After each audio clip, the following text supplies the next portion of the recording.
A graça do Senhor Jesus Cristo e o amor de Deus e a comunhão do Espírito Santo sejam com todos vós.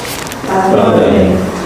Quarto último domingo do mês de setembro de 2025, 28 de setembro de 2025. Eu quero falar sobre um assunto, não uma passagem bíblica em especial que nós possamos ter lido, mas um assunto porque exatamente durante a semana que passou, ao redor do mundo, muitas pessoas, umas muitíssimo mais do que outras, ficaram completamente desapontadas. Houve uma grande decepção, né? Porque eu tenho certeza que certos sinais foram cumpridos, né? Por exemplo, as luas de sangue, já no que vai da história de Israel, já aconteceram 4 luas de sangue, em que as constelações se colocaram de uma certa posição exatamente nas 4 ocasiões. A primeira foi em 1967, me parece, e daí até essa última semana passada, né? Nesses anos todos de Israel, desde 1948,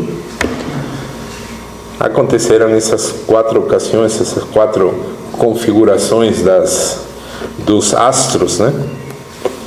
E lá em Gênesis se nos diz que Deus colocou as luminárias, né, para serem sinais, né? Então, a minha certeza é isso. Se cumpriram sinais, né? Especificamente os sinais da lua são, na palavra de Deus, estão dirigidos ao povo de Israel, né? E também, dentro dessa semana que passou, foram tomadas decisões, determinações, o mundo inteiro se voltando contra Israel. No papel, ainda não posicionaram seus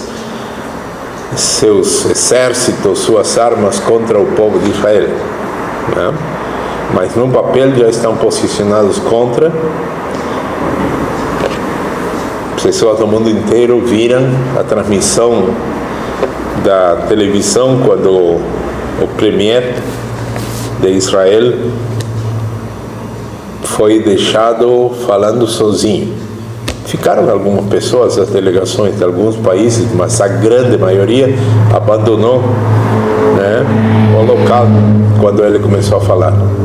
Entre eles, a delegação brasileira, que não tinha nada que se meter nessa briga. Se as nações querem brigar, que briguem sozinhos por lá, né? A maioria da população brasileira tem essa posição. Não é nossa briga, que se acertam por lá. Infelizmente, o governo que temos colocou o Brasil contra, né? Tudo isso é cumprimento de profecias. Mas a profecia que estava alvoroçando nesses últimos dias a internet inteira foi do arrebatamento, né? E muitas pessoas ficaram profundamente decepcionadas, né? Profundamente desapontadas. E é isso que eu queria falar, a expectativa e a decepção, né? Todos nós temos expectativas, né? E a realidade, na sua maioria das vezes, é migalha, né? É estilhaça essas nossas expectativas. E aí se gera a decepção e o desapontamento. Mas será que a Bíblia não fala nada sobre isso? Sim, muito. Não? Se nós vamos para Lucas, capítulo 24, a partir do versículo 13, quando o evangelista descreve, narra dois discípulos do Senhor Jesus, né, que iam de Jerusalém para Emaús, iam falando entre si tudo aquilo que havia acontecido. Tudo aquilo que havia acontecido era a paixão, a morte, a crucificação do Senhor Jesus, né? O sepultamento, a cidade inteira sabia, né? E eles iam falando sobre isso. E aconteceu que, indo eles falando entre si, fazendo perguntas um ao outro, o mesmo Jesus se aproximou e ia com eles. Mas os olhos deles, desses discípulos, estavam como que fechados, para que não o conhecessem. O Senhor Jesus havia ressuscitado já. E eles lhes dizem: que palavras são essas que caminhando trocais entre vós, e por que estáis tristes? E respondendo um, cujo nome era Cleopas, disse-lhe: és tu só peregrino em Jerusalém? E não sabes das coisas que nela têm sucedido nestes dias? E ele lhes perguntou: quais? E eles lhe disseram: as que dizem respeito a Jesus Nazareno, que foi homem profeta, poderoso em obras e palavras diante de Deus e de todo o povo. E como os principais dos sacerdotes e os nossos príncipes o entregaram à condenação de morte e o crucificaram. Aqui vem a expectativa deles. Versículo 21.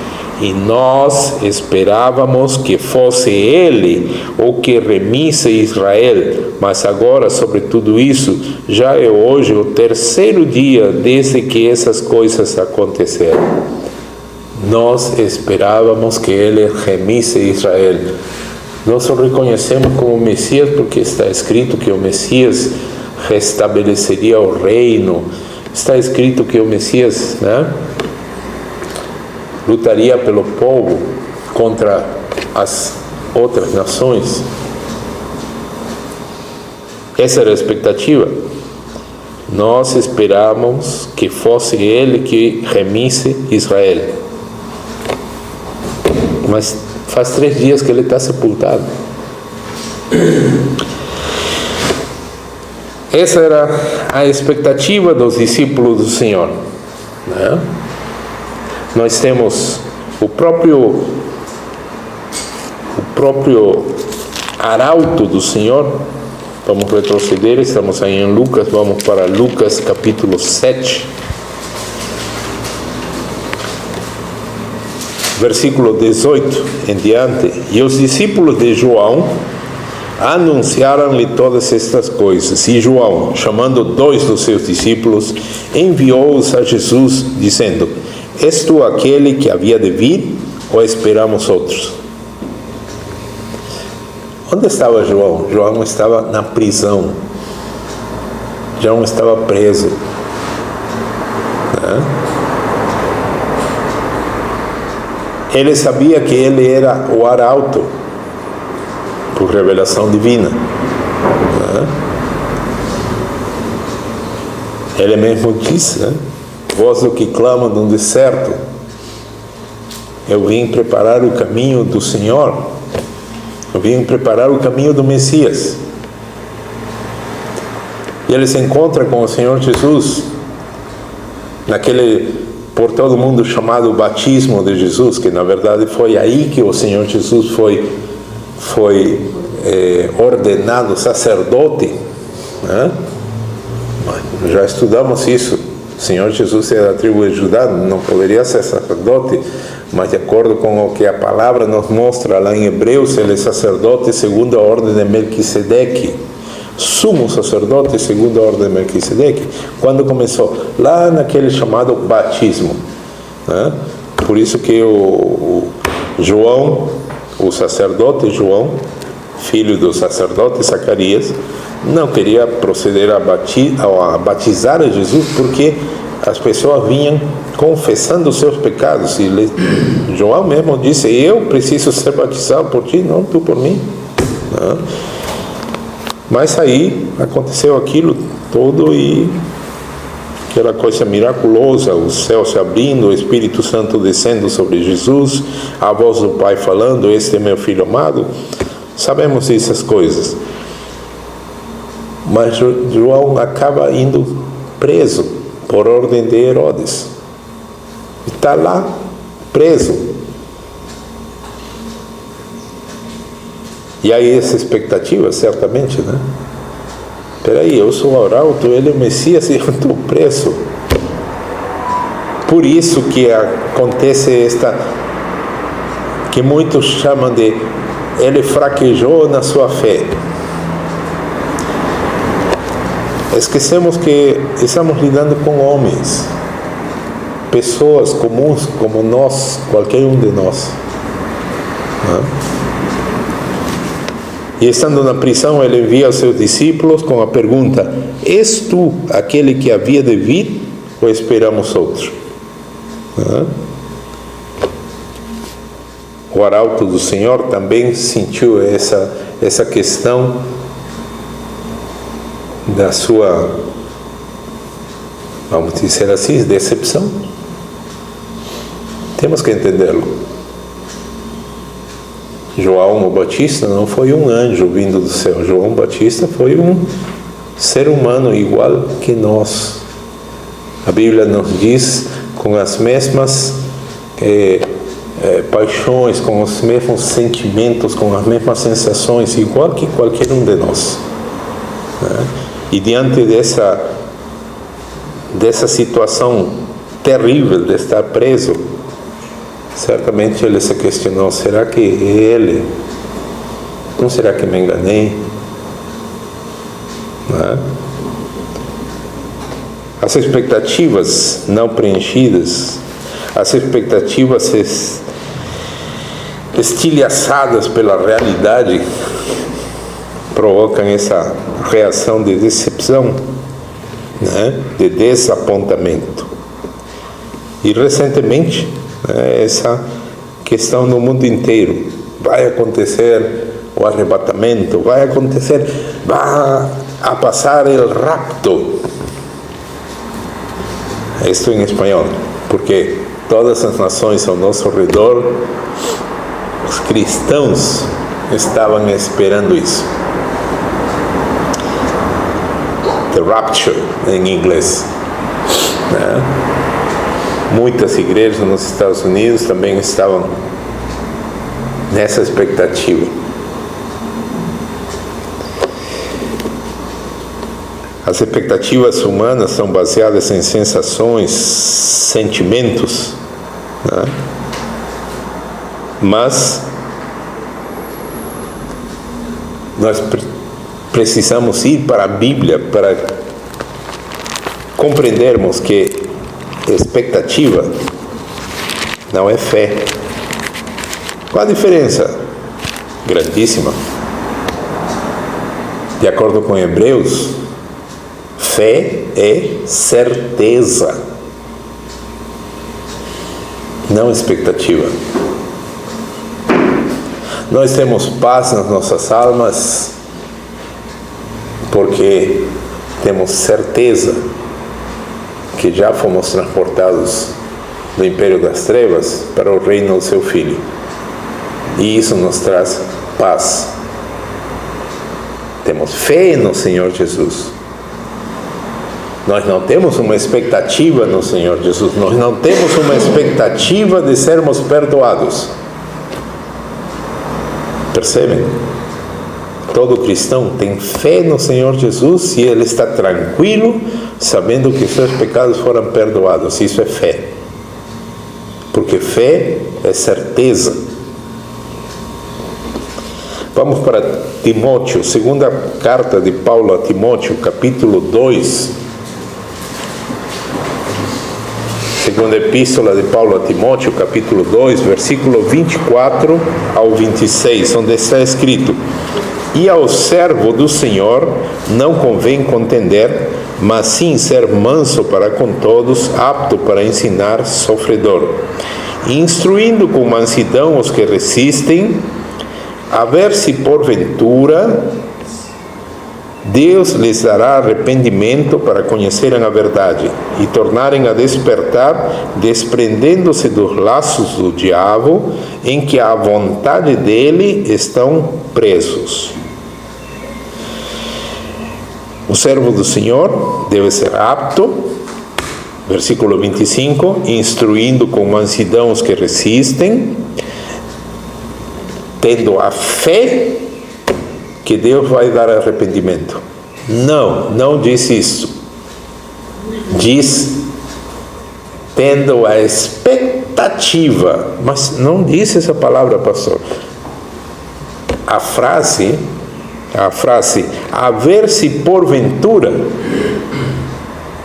em algumas traduções da Bíblia aparece como tendo a expectativa.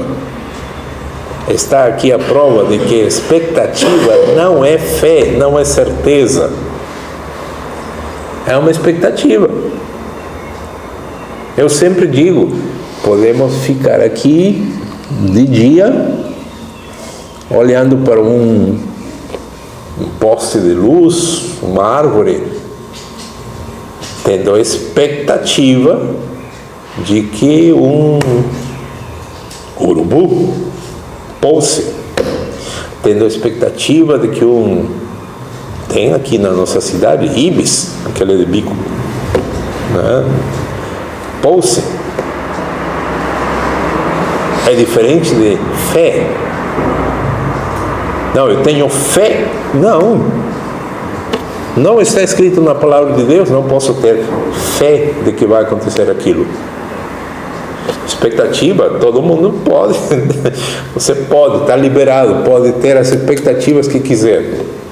Eu tenho expectativa de que em dezembro de 2026 eu vou comprar um carro importado. Está liberado, pode ter essa expectativa. A realidade pode estraçalhar as suas expectativas, né? E quando a realidade arrebenta com essas expectativas, assim como uma pedra arrebenta um vidro, né? Aí se produz esse desapontamento, essa decepção, né? As expectativas são baseadas então em sentimentos, emoções, sensações. A expectativa não é mais do que uma torcida. E quando falamos em torcida, já estamos falando bem aos brasileiros. A nação brasileira é uma nação de torcedores, de gente que tem expectativas, mas a realidade vem e acaba com essas expectativas. E aí se produz aquilo que é terrível, aquela sensação horrível de sentir-se desapontado, de sentir-se decepcionado. As expectativas não estão baseadas na palavra de Deus. Por isso que, se Deus permitir que aconteça, já a nossa fé, não, se Deus permitir que aconteça a nossa fé, não. Porque a nossa fé está baseada no que Ele falou. Né? Se tu, lá em Romanos 10, né? Se tu confessares ao Senhor Jesus com a tua boca e em teu coração creres que Deus o ressuscitou dentre os mortos, Romanos 10, 9. Vamos ver, talvez, quem sabe, né? Porventura venha a ser salvo. É isso que está escrito? Não. A palavra nos diz claramente: se com a tua boca confessares ao Senhor Jesus e em teu coração creres que Deus o ressuscitou dentre os mortos, serás salvo. Isso não é expectativa. Então, se eu cumpro esses 2 passos que aqui o apóstolo Paulo nos coloca: confessar com a minha boca ao Senhor Jesus. O Senhor Jesus é meu Senhor, meu dono. E eu creio que Ele ressuscitou dos mortos ao 3º dia. A palavra me dá base para a fé, para a certeza da minha salvação. Eu sou salvo. Não fica na expectativa, quem sabe, vamos ver, talvez, né? Porventura eu venha a ser salvo. Não, isso é expectativa. Fé é certeza. Por isso, para nós não nos decepcionarmos, nós devemos andar por fé. A palavra nos diz claramente isso, né?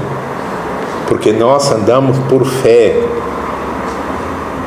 Se as expectativas fossem a base, o apóstolo teria dito: nós andamos nas expectativas. Nós andamos na torcida de que aconteçam coisas. Mas não, o apóstolo nos diz claramente que nós, os cristãos, andamos por fé, baseados no que Deus prometeu, no que Deus falou. E quando eu me baseio, a minha vida se baseia naquilo que Deus falou, naquilo que Deus claramente prometeu, eu não posso ter decepção.